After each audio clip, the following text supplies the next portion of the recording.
On va étudier l'utilité d'une caméra. Perdu. Il y en a 5. 2 professeurs, 2 ingénieurs informatiques. Allez, commencez votre travail. Vous pouvez allumer votre ordinateur et vous connecter. Et enfin, un professeur d'informatique qui n'est là que pour vérifier que les ordinateurs fonctionnent bien. Il y a un problème avec le réseau. Voilà pour le premier choc en arrivant de France. Ok, montre-moi ton travail. Le deuxième choc, tout semble dire que nous sommes en cours d'informatique ou de sciences. Suis bien le tracé. Encore perdu.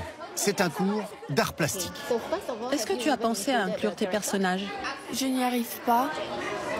Qu'est-ce que tu cherches? Une voiture bleue? Les 30 élèves de cette classe de CM1 ont réalisé ces œuvres, des robots en carton. En France, ils auraient sans doute simplement rapporté ces travaux à la maison. À Singapour, ce n'est qu'un point de départ. Ils apprennent ensuite à le prendre en photo. Regarde, quel angle tu veux utiliser pour la photo. Tu peux zoomer, le prendre avec des angles différents. Puis à l'intégrer dans un univers entièrement en 3 dimensions qu'ils créent de A à Z. D'abord, tu effaces ça. Voilà à quoi servent les 2 ingénieurs, embauchés temporairement par l'école. Ce sont des spécialistes de ce logiciel 3D. Tu as beaucoup d'objets. Donc je pense que c'est un peu difficile. On ne ramène plus rien à la maison comme on met tout en ligne. On apprend à prendre des photos et à les mettre sur Internet pour que nos proches puissent voir notre projet. Bilan, de l'art, de la photographie, du code informatique. Un cours classique, dans une école publique classique, à Singapour.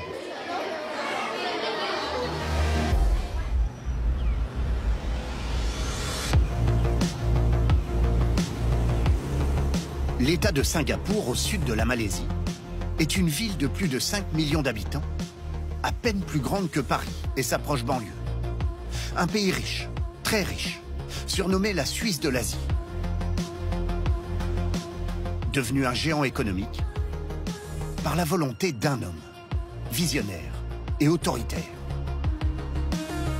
Lee Kuan Yew, le père fondateur du pays, après la fin de la colonisation britannique en 1965. Son intuition? Singapour, sans ressources naturelles, devait tout miser sur l'excellence de ses élèves pour attirer de grands groupes internationaux. Il a donc envoyé des enseignants dans le monde entier pour s'inspirer des meilleurs systèmes éducatifs, américains, britanniques, français. Le résultat, depuis les années 2000, les élèves singapouriens sont largement en tête dans tous les classements mondiaux.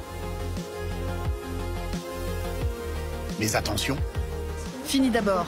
Pourquoi tu parles autant? Concentre-toi.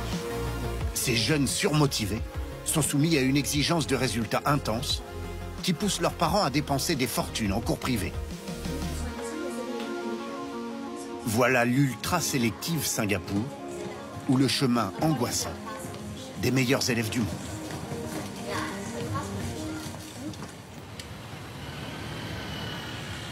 Rigueur, discipline et politesse.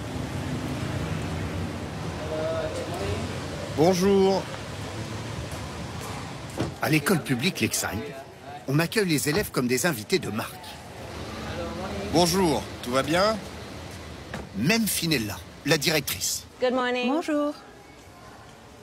Good morning. Bonjour les enfants. Tu as mangé? Oui, tu as mangé. Je salue mes élèves et ils me saluent en retour. Comme ça, ils apprennent. Bonjour. Uniforme obligatoire, comme dans tous les établissements scolaires. Good morning. Cérémonie du matin, à 7h30, pile. Leçon de choses, par un professeur. Faites bien attention à garder notre école propre. Parce que c'est notre responsabilité. D'accord? Puis grand silence, obligatoire. Et pour finir, l'inévitable hymne national. Écoliers, l'hymne national.